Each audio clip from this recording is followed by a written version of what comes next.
반갑습니다. 현금 얘기, 돈 얘기할 때는 목사님들도 그러고 저희들도 그러고 항상 조심스럽고 오해할까 봐서 참 걱정이 좀 되는데요. 제가 드릴 말씀은 제가 경험한 내 안에서 역사하시는 성령님의 음성에 순종한 그것을, 그래서 예수님을 증거한 그것을 얘기할 뿐이지 여러분들한테 부담을 주기 위해서 한 것도 아니고 이렇게 내가 이렇다고 자랑하기 위해서 한 것도 아니고, 그러니까 오해 없으시고 이렇게 하나님 말씀으로 하나님의 음성으로 받아주시면, 그래서 여러분들도 그렇게 하기를 원하고 그렇게 되게 해달라고 기도하는 그런 마음가짐으로 들으셨으면 합니다. 그 말라기서 보면은 말라기서 3장에 보시면 그 이스라엘 백성들이 워낙에 말을 안 듣고, 그러니까 하나님께 그러셨잖아요. 너희가 내게로 돌아오면 나도 너희에게 얼굴을 돌리겠다. 그래서 그동안 너무나 말 안 들어서 돌아오라고 해도 안 돌아오니까 하나님께서 얼굴을 돌리셨는데, 다시 그래도 내 백성이 나한테 너희가 돌아오면 내가 나도 너희에게 얼굴을 돌리겠다, 받아주겠다, 그 말씀 아니에요. 그래서 그 백성들이 뭐라 했냐면, 어떻게 하는 것이 돌아가는 것입니까? 백성들이 물었어요, 하나님한테. 그럼 도대체 어떻게 하는 것이 돌아오는 겁니까? 그러고 물으니까 하나님께서 너희가 내게 주어야 될 11금과 헌물이라 그것을 진짜 거짓 없이 성실히 드리는 것이 내게로 돌아오는 증거라는 거예요. 그래서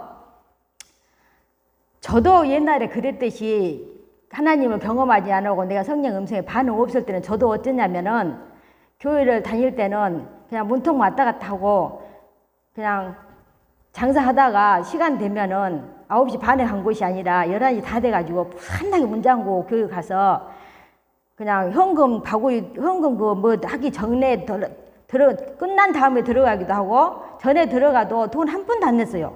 내일 생각도 없고 내일라고 준비도 안 하고, 그리고 가서 부산에 그 설교 말씀만 듣고 또 점심도 먹을 생각도 안 하고 그냥 기도 끝나자마자 부산에 달아서 또 장사하고 그런 상태였거든요, 저도. 그래서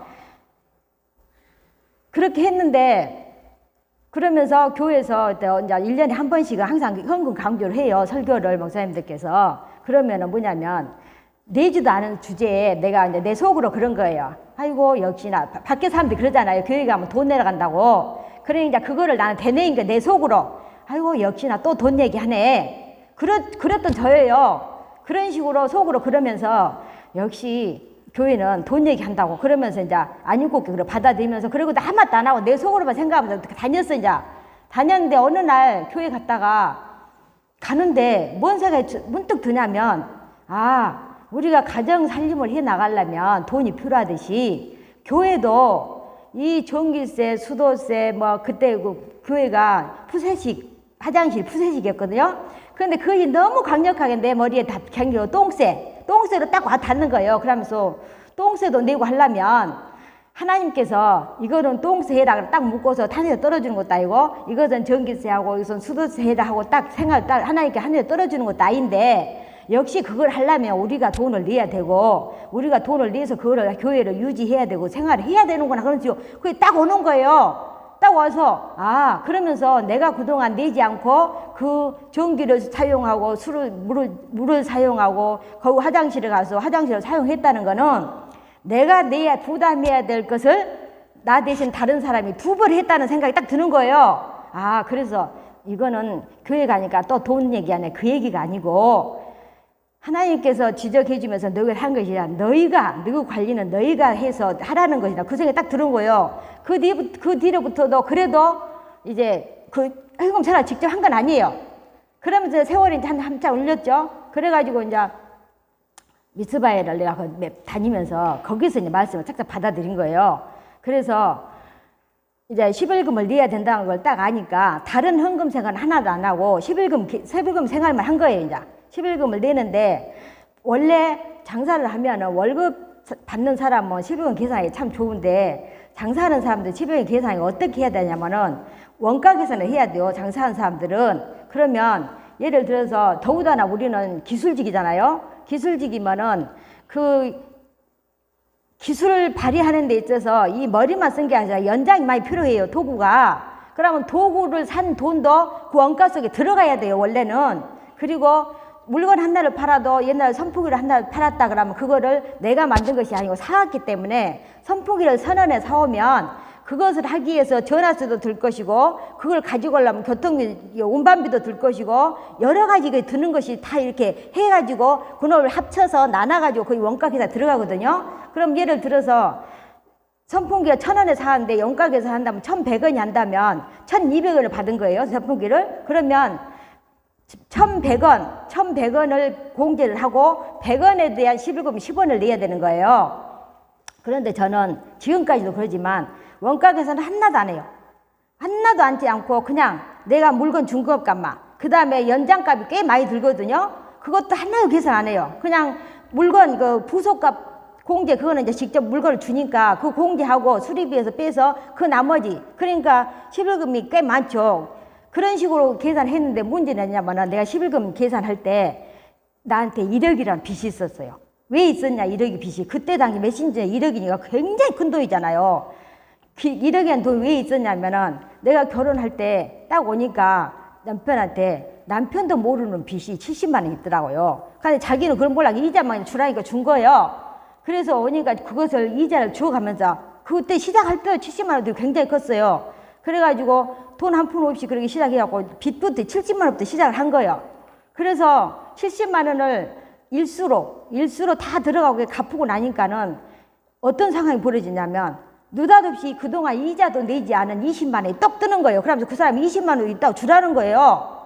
그래서 저희 아빠도 따지는 성질이 아니고 나도 그거하고 싸워봐요. 어떻게 됐어요? 그래서 생돈 또 20만 원 그냥 이자도 그동안 하나도 받지도 않고 요구도 안 했던 20만 원 원금을 주라 하니까 싸울 수가 없잖아요. 준 것도 없고. 그러니까 그놈 딱 물어준 거예요.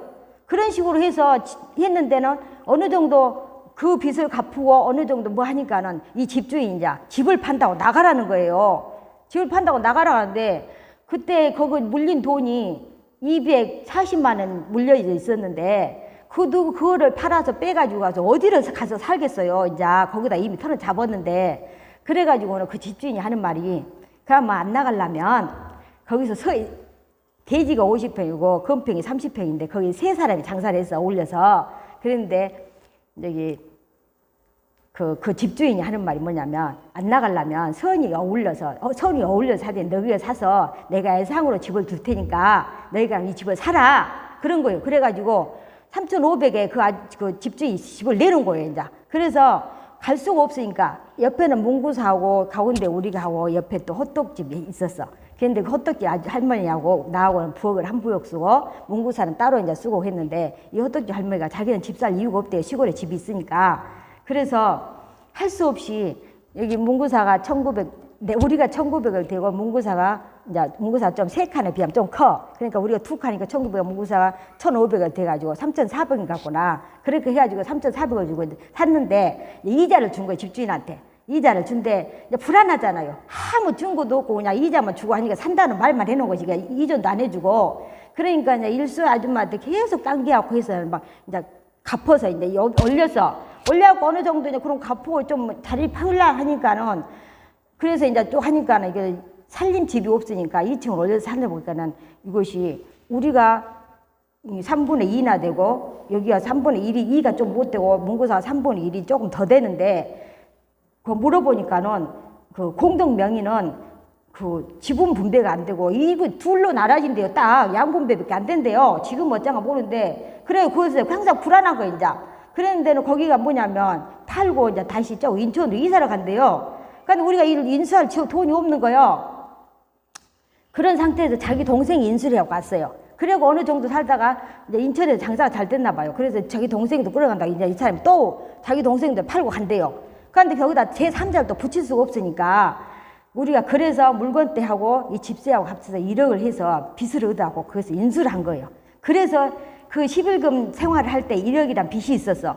그래가지고는 한 달에 한 번씩 11금을 계산을 내는데 매일 계산해가지고 둘은 수익금을 매출량을 하고 매입량을 매일 적으니까 그래가지고 매출량에서 매입량 빼서 나머지는 계산해서 하는데 이놈은 이제 모아놓으면은 몇십만이 되는 거예요. 이자만 해도 한참 나가는데 그러면 이거 잠깐 빌려서 쓸까?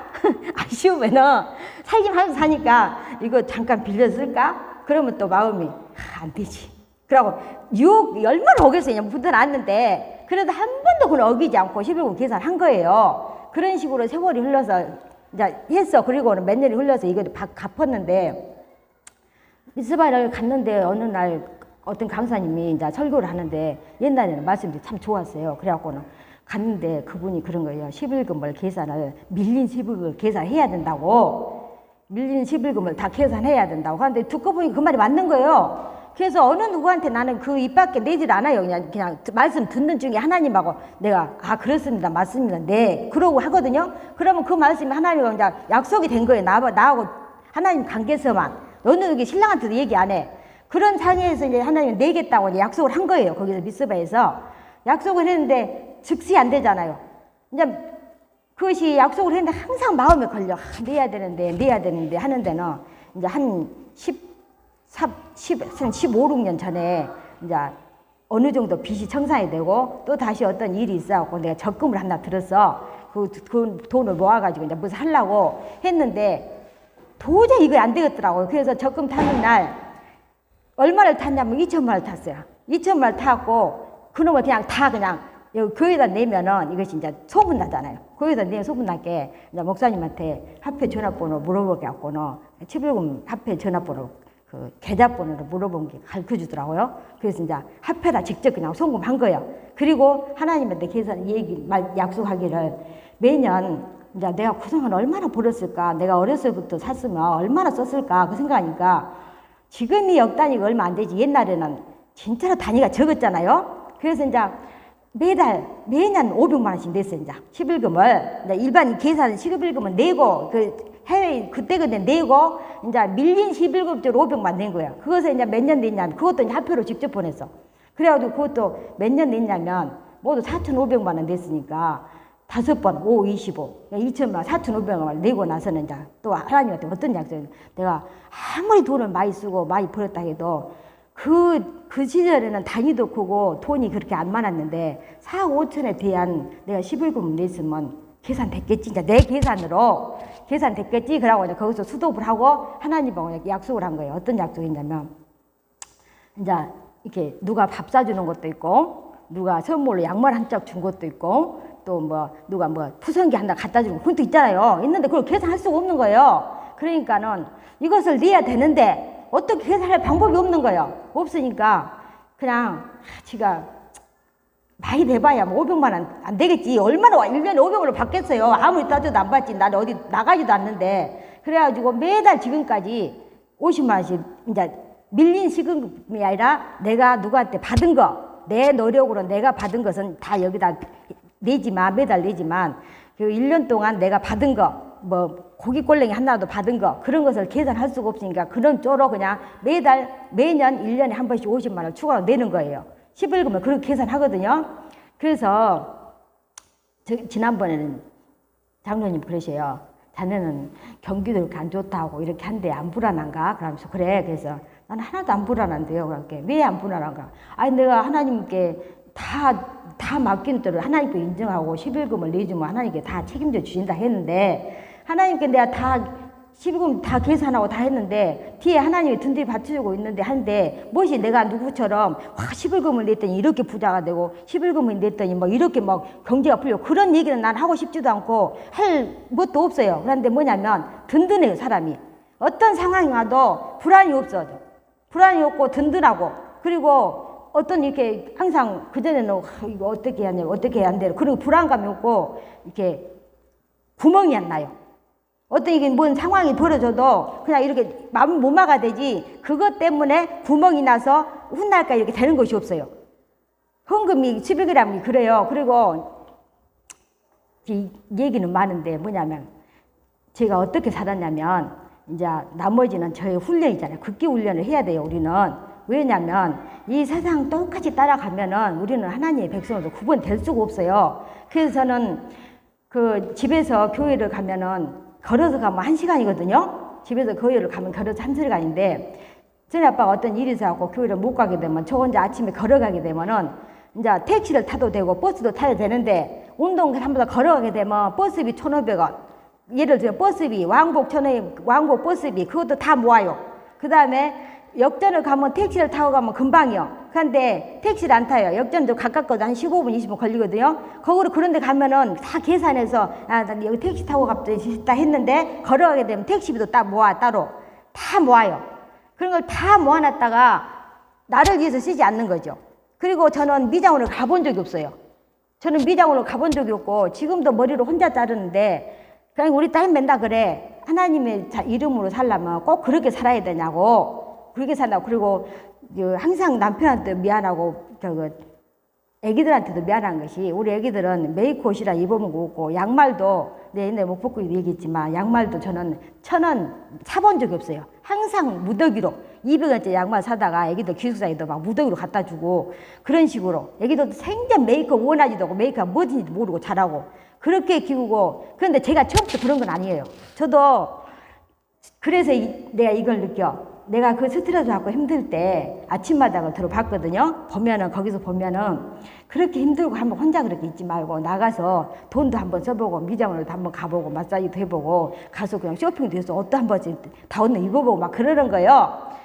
그래서는 진짜 그렇게 될라나? 그리고는 한 번은 버스를 타고 이제 나 혼자 있어요.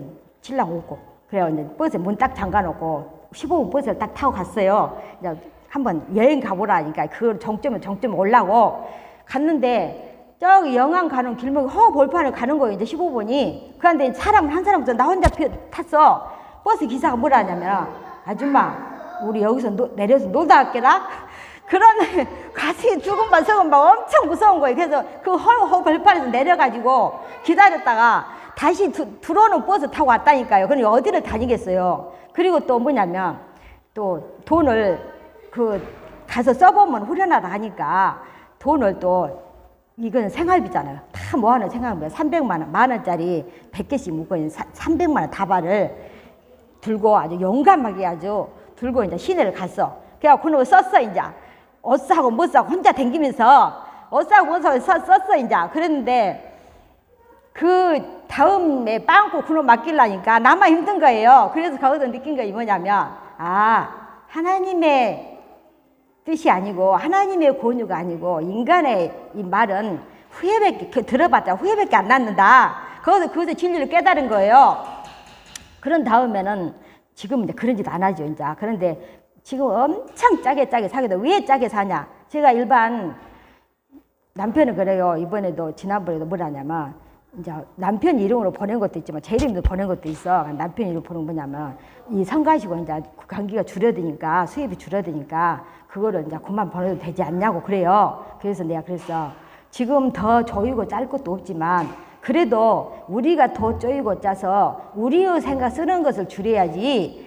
그 하나님께 보내는 그것이 하나님께 드리는 것이고 하나님께 보내는 것인데 우리가 가지 못하고 우리가 하지 못하는 일을 돕는 차원에서 하는 것인데 지금 경기가 안 좋고 이렇다고 우리 그것부터 잘리는 자세 자체가 안 됩니다. 그래서 지금도 보내거든요. 근데 좀 1년이면 좀 많이 보내요. 많이 보내는데 그것을 내가 보일러 다 떼고 에어컨 다 떼고 나 입고 싶은 거 다 입고 미장원에서 하고 화장품 사고 막 그렇게 다 세상적으로 살면은 나 속에도 부족이 하나 보낼 것도 없어요 진짜로.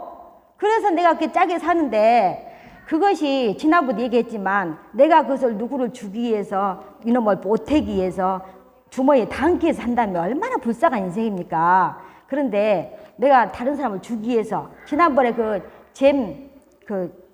애기 아프다고 뇌 수술한다고 누구지 이름 누구 있어? 아니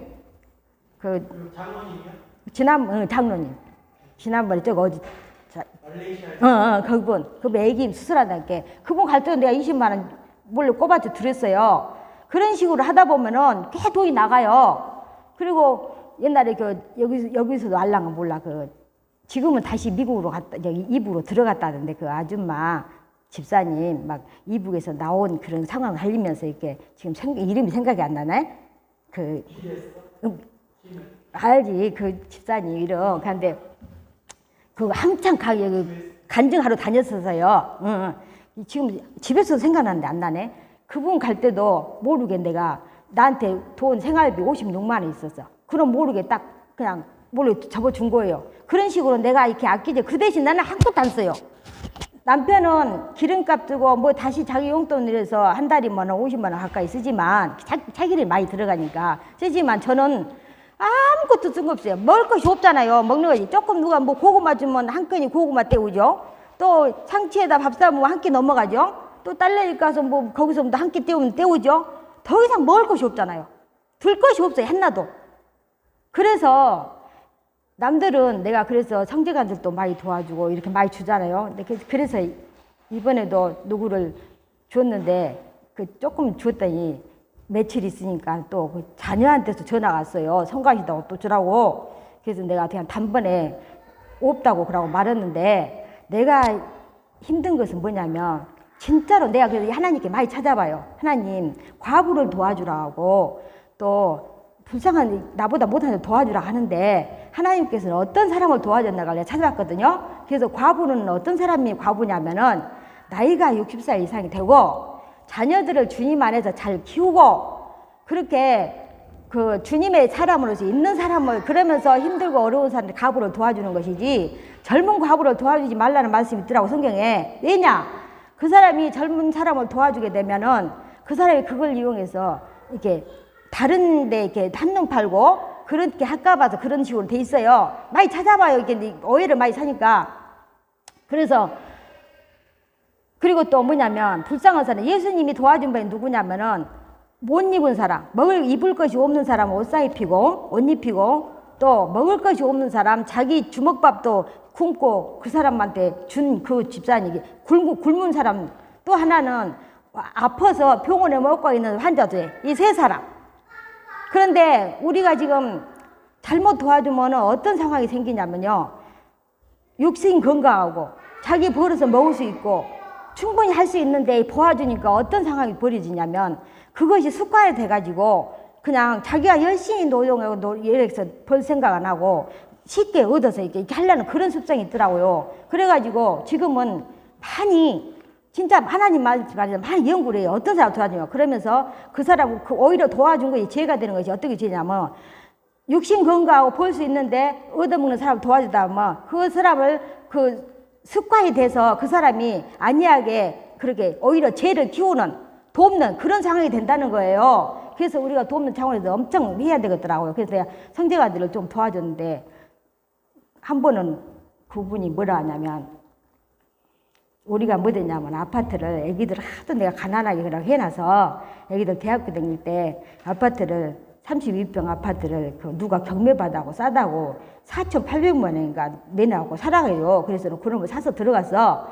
그래갖고는 몇 년 살다가 도로 팔아버렸는데 그놈 샀다고 뭐라 하냐면 서울에 산 사람이 한 사람이 뭐라 하냐면 자기가 세사하고 있으니까 거기다 아파트 하나 사서 서울 아파트하고 여기 아파트가 비교가 됩니까? 그렇게 이렇게 도와주고 이렇게 아쉬울 때 이렇게 주면은 그렇게 오해를 하더라고요. 그러면서 자기가 그럼 아파트 하나 사서 자기한테 관리 차원에서 맡기면 관리해주고 뭐라고 할 텐데 자기를 못 믿고 그렇게 간다고. 그래서 나 너무나 놀래버린 거예요. 너무나. 나는 안 믿고 안 먹고 그냥 나는 먹고 남아서 준 걸로 그렇게 생각을 하는 거예요. 와 이거 너무 도와준다는 게 보통 쉬운 일이 아니구나. 그리고 또 어떤 사람은 도움을 줬더니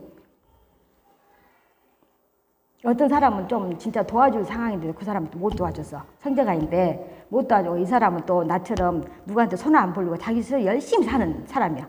근데 그 사람이 어느 날 이렇게 뭐 이사를 간다고 1,000만 원을 빌려주래요. 뭐 이 사람은 아직 방 빼가지고 줘야 되는데 여기는 먼저 줘야 되는데 안 된다고. 그래서 내가 이제 이자 없이 1,000만 원을 빌려줬어. 있으니까.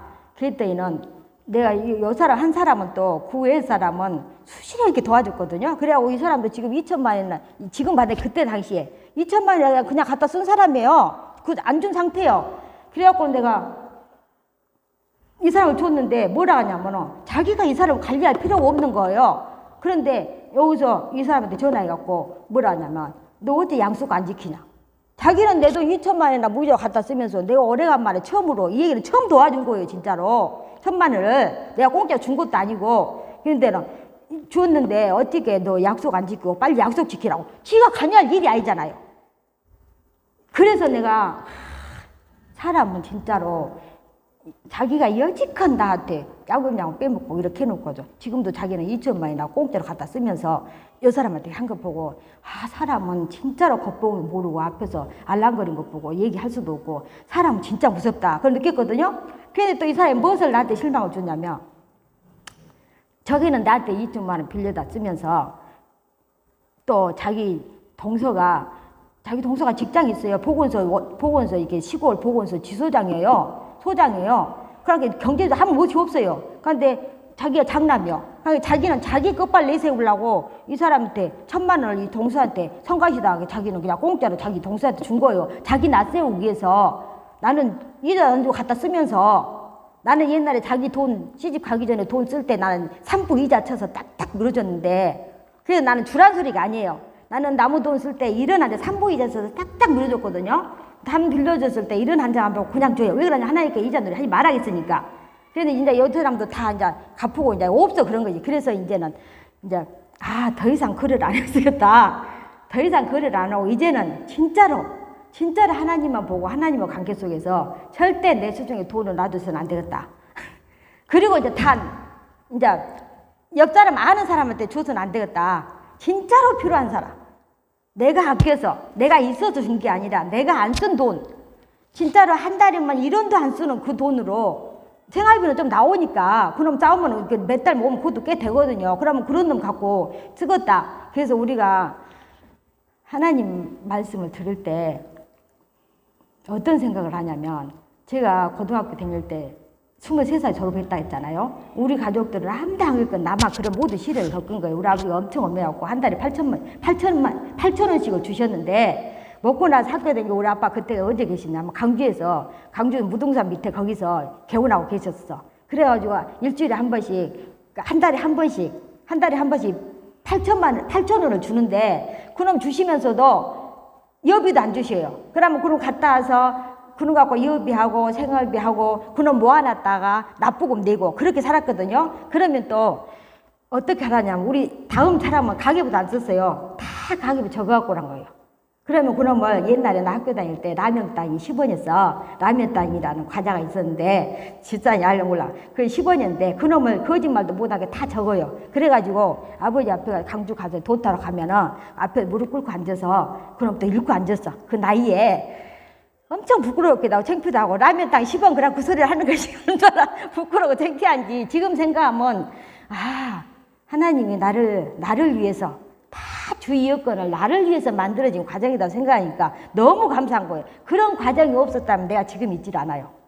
그리고 내가 그런 과정이 없었다면 내가 가난한 집에 와서 불평 한마디 진짜 남편한테 돈 성가시다 말 한마디야. 처음부터 다 나 혼자 해결하고 돈 성가시다 어째 있다는 소리 한마디 요구 안 하고 어디 병원에 내가 병원에 대수술을 애기 2번 대수술하고 그 다음에 자궁 절제 수술할 때까지 대수술을 3번 했잖아요. 그때도 다 내가 다 돈 준비해갖고 들어가서 그 방석 밑에다 침대 밑에다 깔아놓고 올 때는 내가 돈을 저희 아빠한테 생전 일을 한 장 요구하지도 않았고 어떻게 해결해주란 말도 없고 그렇게 살림을 했어요. 그래서 내가 여러분한테 얘기하고 싶은 것은 우리가 세상을 쫓아서 따라가면은 하늘하고는 멀다는 거.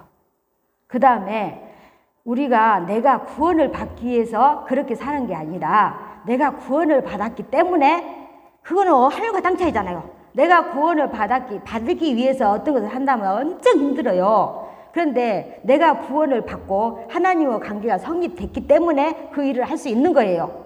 그냥 내가 억지로 해야 된다 하면은 내가 남편과 관계 속에서 참을 때 엄청 힘들었어요. 왜 그렇게 힘들었냐면은 참아야 된다는 게 참으니까 사랑은 없는데 참아야 될 사랑은 내 안에 있지도 않은데 참아야 된다고 하니까 이 과정을 유지하고 참아야 되니까 그렇게 스트레스로 오만 병이 다 온 거예요. 그런데 그 성립이 되니까는 그 사랑이 먼저 내가 참아서 사랑이 닦여서 사랑이 참으니까 어떤 일을 하니까 그것이 안으로 들어온 게 아니고 내가 하나님하고 관계 속에서 성립이 돼서 하나님이 내 안에 사랑으로 들어오셔서 나를 인도하실 때 내가 그 인도에 순종하니까 모든 것이 해결된다는 것이죠. 그래서 우리가 진짜로 이렇게 살아서는 안 되고 지금 때가 마지막이라고 얘기하는데 지금 다 그러잖아. 알만한 사람 다 알잖아요. 지금 하나님께서 예수님 닮은 사람을 데리러 온다고. 예수님께서는 어떤 모형이 닮은 것도 아니고 어떤 일을 많이 해서도 아니고 예수님 품성이 닮은 사람,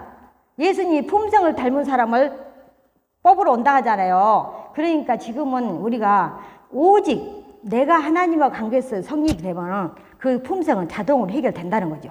그래서 여전히 지금도 나도 한 번씩 뻔님이 칠 때가 있어요. 그냥 처음부터 이게 된 건 아니요. 뻔님이 칠 때도 있고 진짜로 상대가 옆에 너무 그렇게 아무리 해도 감동도 안 받고 반응이 없으면은 너무 힘들다 그런 생각 할 때도 있어요. 분명. 그러지만 그때마다 다시 이래서 내가 필요하지. 내가 이래서 이 사람한테 필요하고 내가 이래서 하나님께 필요하고 예수님이 나를 위해서 어떻게 하셨는데 예수님이 나를 위해서 어떻게 하셨는데 내가 이까짓 거 세 발을 피긋하고도 내가 힘들다고 예수님 할 자격 있나 생각하면 위로가 되고 다 이렇게 되는 거예요. 그러니까 그 어떤 말도 필요 없고 지금은 오직 사랑할 때 사랑이 그냥 말로 친절하게 뭐 이렇게 외부적으로 친절하게 안아주고 악수해주고 인사해주고 그러니까 예언이 시면 이런 말씀이 있어요. 안고 사랑한다고 얘기해도 그 마음속에는 꽁하이 자기 그동안 가진 감정이나 사단의 그 생각이 들어있다고. 그거 사실이야. 나도 그랬으니까. 겉으로는 인사하고 반갑다고 얘기하지만 속에는 이렇게 뭉개진 게 있잖아요. 그러니까 그런 것을 하나님께서 안 받으신다고요. 100% 온전한. 우리는 온전한 얘기를 하면은 저 사람은 율법주의다, 온전주의자이다, 저 사람은 우리하고는 멀다 그렇게 얘기한대요. 하나님께서는 내가 온전한 것 같이 너희도 온전하라. 내가 거룩하니 너희도 거룩하나. 성경 말씀 어디에 보든지 예언의 신 어디 보든지 내가 거룩한 것처럼 너희도 거룩하고 내가 온전한 것처럼 너희도 온전하라 했지. 나는 온전하지만 너는 그렇게 안 해도 된단 말을 한 말씀도 없거든요. 그러면 왜 그래서 그런 말을 하냐면 내가 예수님하고 관계가 성립이 안 된 상태에서 하려고 하니까 너무 힘들잖아요. 그러니까 인간은 할 수 없다고 핑계를 대는 거예요. 저 진짜로 옛날에 여러 번 똑같았어요. 진짜로 내 돈 아깝고 내 가족만 생각하고 내 열심히 진짜로 내가 누구한테 아순소리 안 하고 아순소리 하기 위해서 누구한테 애순소리 한 번도 안 했죠. 지금도 내가 힘들면 나 힘들고 속으로 힘들지 절대 힘든단 말 한마디도 안 해요. 옛날부터 안 했어요. 한마디도. 그러면 다른 사람은 내가 말하지 않는다 할지라도 상대의 힘듦을 내가 힘든 만큼 상대의 힘듦을 알아주는 것이 사람의 도리인데 내가 힘들지 않다고 다 들어주니까 나는 다 무사태평이고 다 여유가 있고 다 먹고 남아서 그 사람 말 다 들어주고 그 사람을 챙겨준 걸로 그렇게 오해를 하더라고요. 그러니까 제가 하고 싶은 말은 우리가 이래서는 안 된다는 거.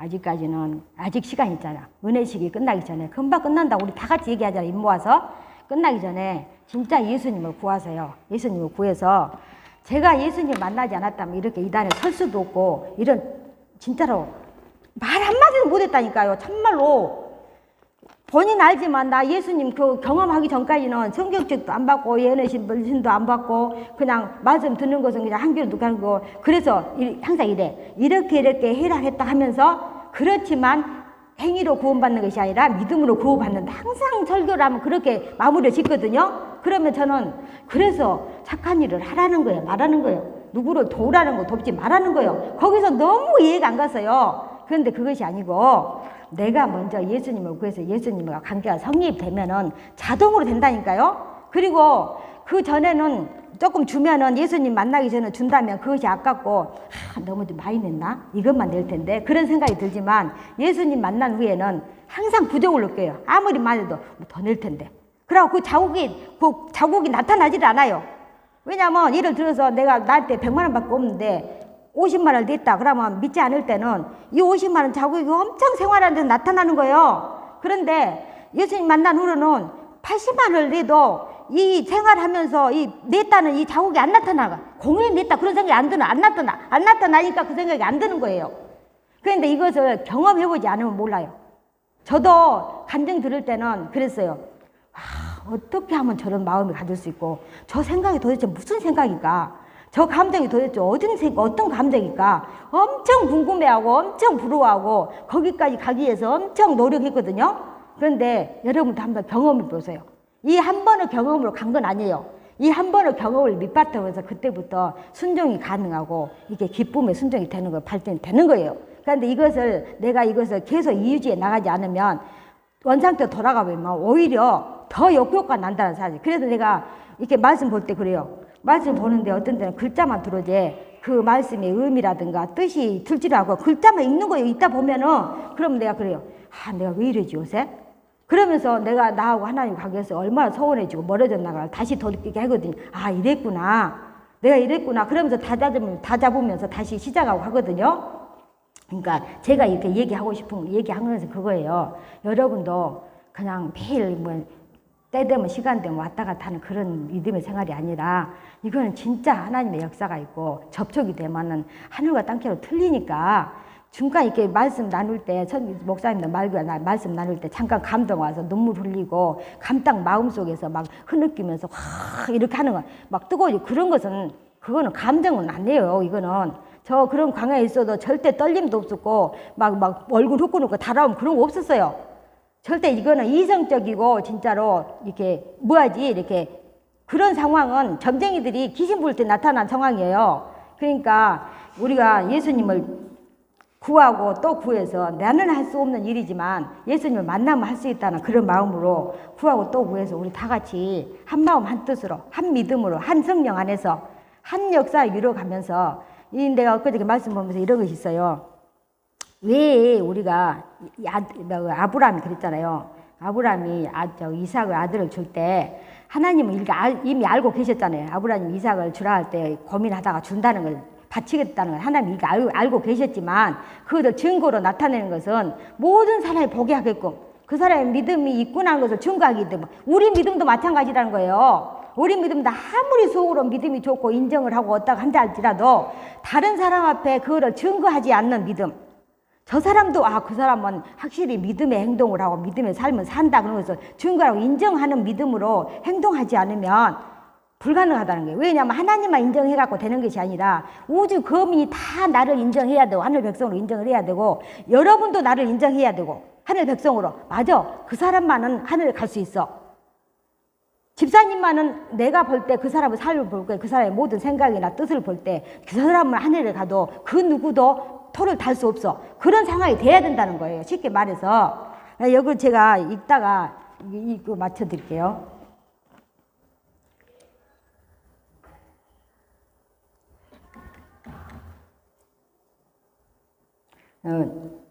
항구적 측정기구라는 그 여인의 말씀인데요. 우리들의 품성 중에 하나님의 도성에 들어갈 수 없는 것들은 모두 다 책망을 받을 것이다. 만약 우리가 깨끗게 하시는 주님께 복종하면 모든 직기와 쓰레기들을 그분께서 다 태워 없애실 것이다. 복종하면 주의 택하신 자들이 이 시기에 적절한 빚을 받을 때 그들은 스스로를 높이도록 인도되지 않을 것이다. 그들은 자신의 품성을 재는 표준을 조작해 내지도 않을 것이다. 왜냐하면 주께서 한 표준을 주셔서 그것으로 모든 사람의 품성이 시험받게 하셨기 때문이다. 가난한 자들을 위한 표준이 있고 부자들을 위한 표준이 따로 있는 것이 아니다. 사람이면 누구나 다 하나님을 최고로 사랑하고 이웃을 자기 몸같이 사랑하라고 명하신 그 율법으로 시험을 받을 것이다. 하늘 보화를 얻는 사람들은 그들의 보물을 하늘에 쌓아둔 사람들일 것이다. 하나님은 우리들에게 그리스도에게서 배울 수 있도록 빛과 기회를 주신다. 이는 우리의 인격과 정신이 그리스도와 같이 되게 하기 위함이다. 우리는 어떤 인간의 표준에 맞추어서는 안 된다. 우리는 하나님의 진리를 마음속에 받아들여서 그것이 우리의 삶을 규제하고 품성을 꼴짓도록 해야 한다. 주께서는 각기 다른 영역 내에서 활동하는 사람들을 보고 계시며 따라서 그들의 품성도 각자가 처해 있는 다른 환경 하에서 시험을 받는다. 순결하고 세련되고 고상하게 하는 진리가 사람을 측정하는 항구적인 측정 수단이다. 만약 진리가 양심을 지배하고 마음속에 늘 살아있는 원칙이 되면 그것은 활동적으로 일하는 살아 움직이는 사람이 되며 사랑으로 역사하며 영혼을 아름답게 하지 못하고 사람을 순종케 하고 유화시키며 하나님의 형상을 따라 재창조 일을 하지 못하면 그 진리를 받는 자에게 아무 유익이 없다. 사랑으로 역사하지 않으면 아무 유익이 없다는 거예요. 헛것이란 것이죠. 그것은 소리나는 구리와 울리는 꽹과리일 뿐이다. 성령을 통하여 그리스도 안에 있는 진리가 그대로 마음에 심어지면 그 진리는 항상 안에서 밖으로 역사한다. 그것은 우리와 관계된 모든 사람을 향한 말과 정신과 행동에 나타날 것이다. 이 말씀 속에 만군의 주 여호와께서 사람의 마음을 세련케 하시고 순결하게 하시는 과정이 묘사되어 있다. 이 과정이 영혼에게는 큰 시험이지만 이 방법에 의해서만이 찌꺼기가 제거될 수가 있다. 우리가 시련을 견뎌야 할 필요가 여기에 있는 것이다. 이러한 시련을 통해서 우리는 하늘아버지께 가까이 나아가게 되고 그분의 뜻에 순종하게 됨으로써 우리는 하나님께 의의 제물을 드릴 수가 있는 것이다. 그러니까요, 너희는 그랬잖아요. 10번의 제사보다 한 번의 순종이 낫다고. 우리가 백날 여기 나와서 예배 드리고 예배 드린다고 이렇게 있어도 하나님의 뜻이 뭐예요? 하나님의 뜻의 사랑. 다른 사람의 사랑을 증거하지 않으면 필요 없다는 거예요. 그리고 진짜 우리의 사랑의 삶이 영적 예배다 했잖아요. 그것만 우리가 마음속에 간직하고 계시다면 이 시간 이후 진짜로 여러분에게도 저에게도 성령이 역사하셔서 다시 한번 깨우침을 주시고 진짜로 하나님의 사람으로서 살아가기로 다짐하는 우리 모두가 되었으면 감사하겠습니다. 들어주셔서 감사합니다. 다음 주에는 개혁에 대해서 말씀드리겠습니다.